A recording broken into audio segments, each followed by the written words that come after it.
And as far as treats are concerned in general, how are we defining them? Would it be something that's maybe got a little bit more sugar content? Would we put something like bacon in the treat category? Anyone? Bill?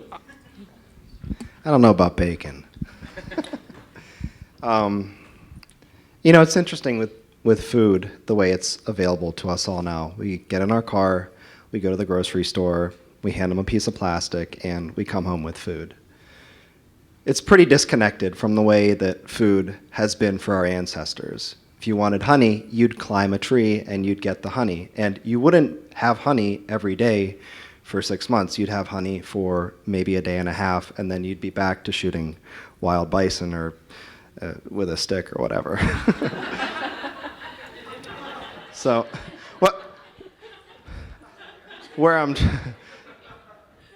I wouldn't be a very good hunter, obviously. where I'm going with that. How do I aim that stick? Yeah.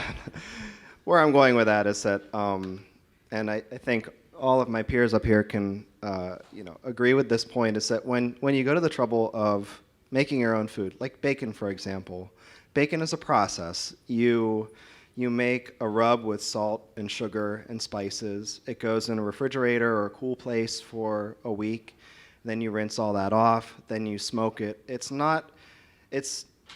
When there's effort involved, I think there's a different sort of connotation. It's a different psychological process than just going and picking up a box of gluten-free cookies. So I think a way that can be mitigated by this movement is getting people more connected to what they're doing, like making things from scratch, going to the trouble of making something that's actually complicated. And then you're not going to have it 24/7, but maybe bacon is a treat, but it's something that you had to work really darn hard for. So you're saying you can have a different relationship with your food as a result of preparing it yourself, seeking it out, rather than simply purchasing it in a convenient and kind of easy way. Yeah. What do you think, Dallas? Do you think that there's a substantial difference between something that's purchased or something that's prepared? I actually think Bill's got a really good point in that relationship of understanding where food comes from and what it actually is, sort of, in the world, it's a plant or it's an animal, and it's like where it came from is a really important part of understanding where we come from or where we came from and where we could be going, sort of individually and collectively. From just a straight physiological standpoint, I think to your point again, Bill, I think if you make your own bacon, I think that's a great process to kind of understand and what part of the pig it comes from, and to kind of experience that is a really life-enriching process.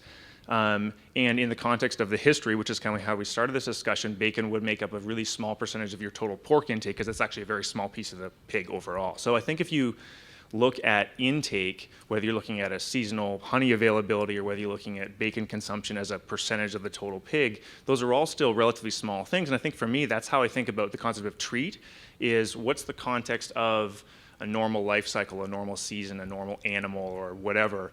And I think that the frequency and or percentage of your total intake should roughly reflect that sort of percentage of what it would look like in the natural world. And so bacon has an appropriate place, just like fruit and honey and everything else, as a small percentage of total intake, which is a very natural cycle, very natural pattern. Do you think that would be approximately the 80-20 that we kind of hear bandied about? I have no idea. Maybe different for different people. It's different for different people, and I think the other thing that's important, and we say it all the time, is sort of this context matters, where somebody that is robust and hormonally normal and essentially healthy is going to be able to do things and deviate from that to a much larger degree than people who have done damaging lifestyle behaviors and made poor dietary choices for the past 10 or 20 or 30 years, who don't have that resilience and ability to kind of deal with even 80-20, where for them, they may actually have to have an interventional strategy for a while to help to heal from those long-term habits or long-term choices. And so what's good for somebody who's healthy is not the same as what's good for somebody who's broken. And that's a really critical distinction.